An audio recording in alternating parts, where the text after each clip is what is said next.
What is up, ladies and gentlemen? It is your friendly neighborhood BJJ podcaster, Rafa Esparza, coming to you live for the playoffs of the PGF. I'm joined by my longtime friend, Tim Freeman. Tim, how are you doing today? I'm doing great, man. Live in the flesh one more time. I promised I'd be back this week, and I actually came through, and I'll stay for the whole show. Can you believe it? I can, and I'm very excited to be getting to previewing some of the stuff that we are doing here tonight. So just in case you guys are aware, yes, the show will start very soon, but we're here to walk you through a few things. So since we are in a little bit of a time crunch, Tim, let's start talking to the people about what they can expect today. So what exactly is the final lap here, sir? So the final lap tonight, we are going, and we've been talking about this all season. We have the top 8 individual point scorers from Season 9. They're going to compete in a head-to-head single elimination tournament bracket, with the winner being crowned the PGF Season 9 175-pound champion.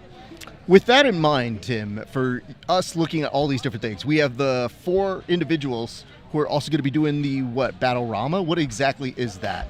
So I am unclear, to be honest with you, on the battlerama. I was looking for additional details, and they were secret, I Here's guess. the basic gist. They kind of wait till the last second to make this. We had heard rumblings there was a possibility, but it means that some alternates are going to get their ability to shine tonight. So I believe it's 4 individuals. They're going to be in between the main playoff bracket. So we will get you those names here shortly. But in the meantime, Tim, the fact that we're actually doing a battlerama isn't the only thing we're doing here tonight.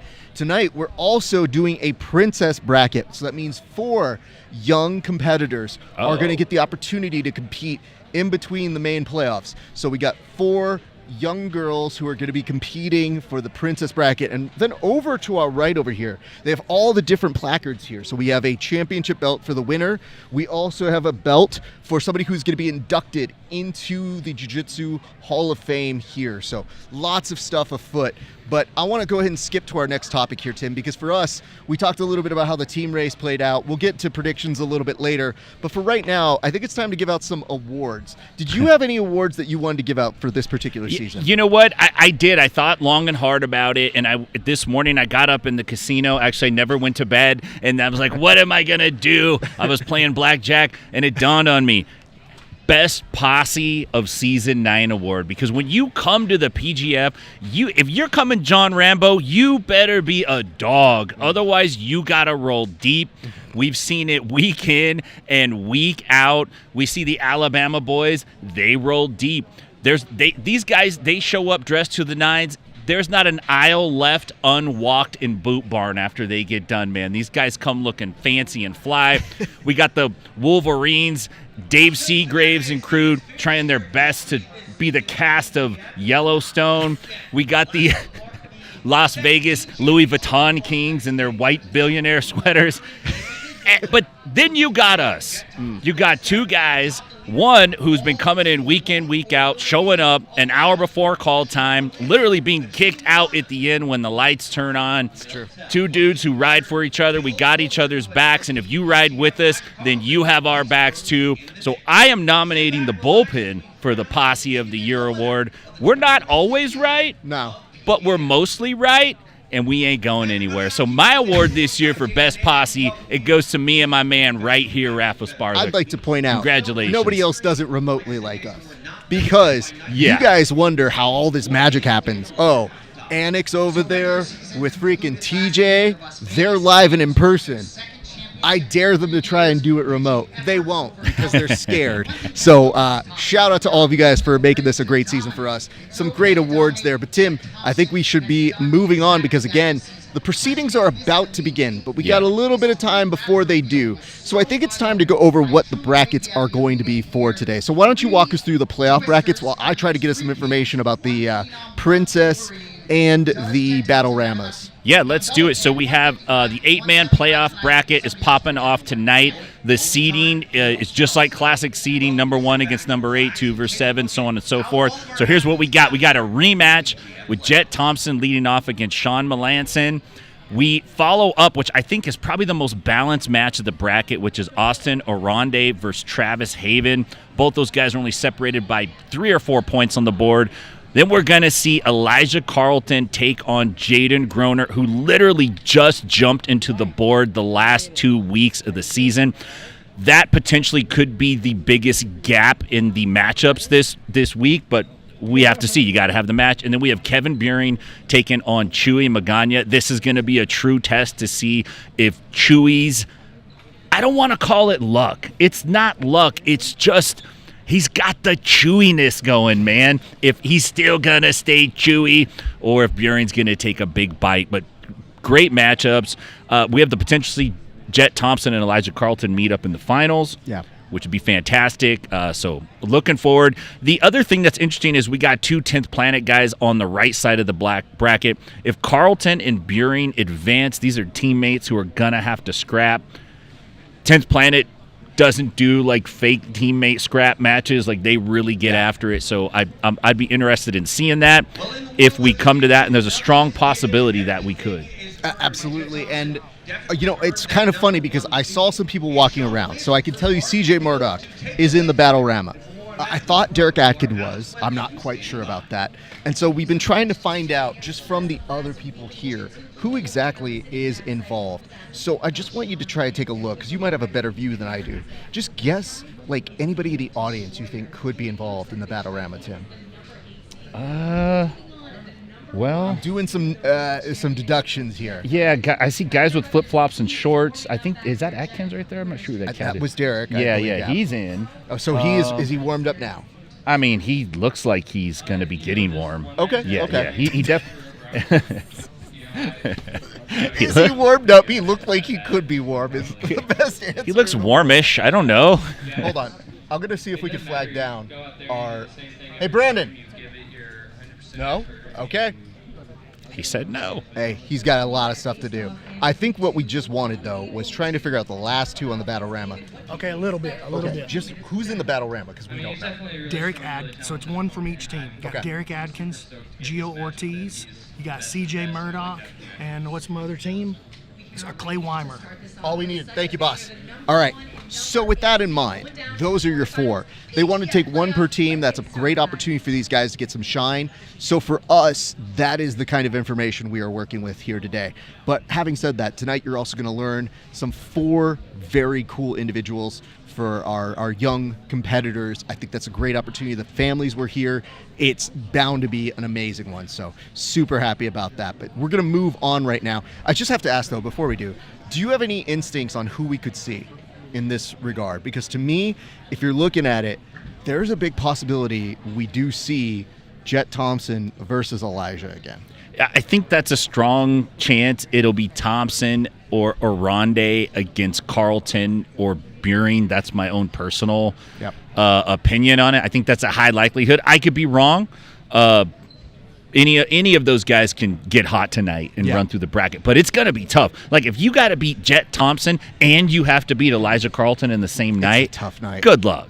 And, there's also the possibility that we see Elijah versus Kevin, which is team versus team, as you mentioned, and 10th Planet always gives those real matches. So there's a lot at stake that we can see here tonight. We're going to move on to Rewind. So, Tim, for this, looking at the element of a rewind, just what are some of the stories that the scoreboard didn't fully tell us this week? Well, I mean, I was just going through the whole season and thinking about how it popped off, and it really started with the announcement of the Wolverines getting that last franchise. Mm-hmm. It followed up with the auction, and what we didn't know at the time was that the Las Vegas Kings committed a huge robbery by stealing Chewy Magana for $1,000. This is a guy who's getting 33 points per $1,000. Mm-hmm. That's an amazing return on your investment.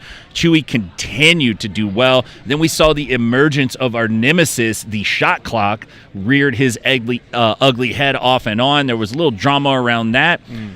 The Wolverines almost cratered. We saw some big stars kind of emerge. Melanson took the stage. Aronde took the stage. Buehring showed out. Magana showed out. So there's been a lot of development in this season that we haven't seen in the last season. We've seen 1 or 2 guys pop off, but we've seen a whole crop of people pop off. We saw the Las Vegas Kings really establish themselves as the premier team, and I think the underlying rewind story here is that this rep that the PGF got in for season 9, is going to be one of the most valuable reps they've ever gotten in. They did a real nice quality job. I'm also going to say this. One thing that you guys didn't see in terms of the stories is the friendship. So even teams that weren't doing super great did look very bonded. All of the Twisters arrived in one giant car, which is, by the way, amazing, but it showed a camaraderie for their participants where 3 of them are in the finale tonight, but they still all ride together. So I thought that was particularly cool. Then you look at the Kings, all of them incredibly in sync with each other.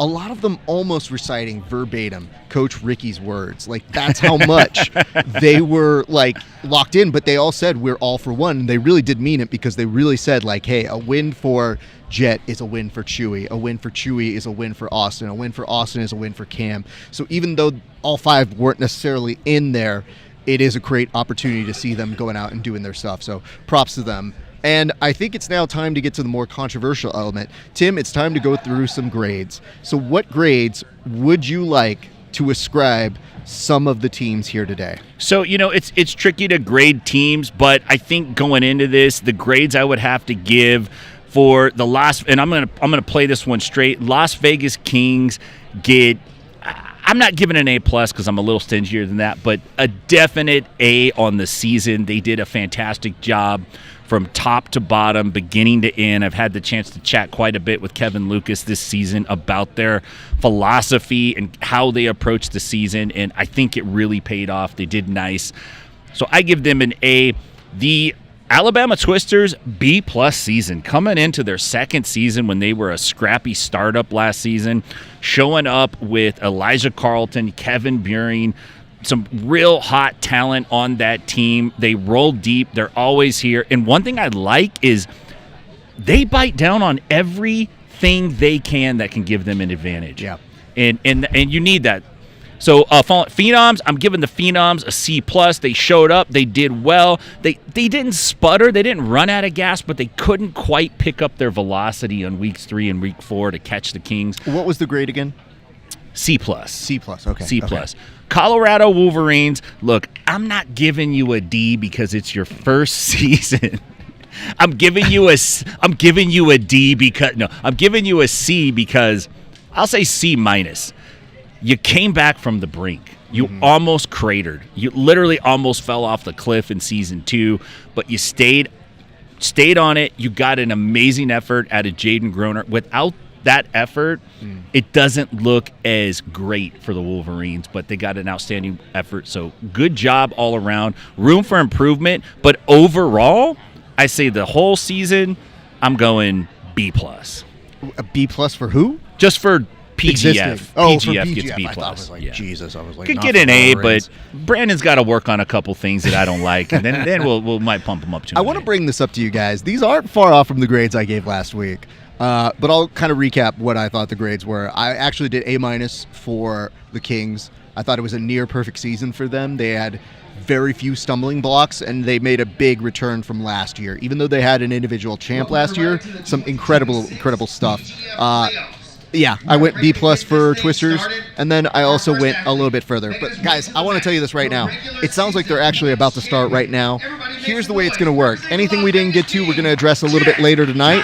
But you hear that Jet Thompson is getting a huge ovation, so that can only tell you one thing. Head on over to the main channel, watch it, watch all the playoffs, all the battlerama, all the Princess bracket, and the Jiu-Jitsu League World Hall of Fame that we've got coming up tonight, and then return back to us. We have an amazing post-show planned for you guys, so we're going to have all the winners. We're going to have some key standouts from the season joining us tonight, but on behalf of us here, it's a great day for grappling.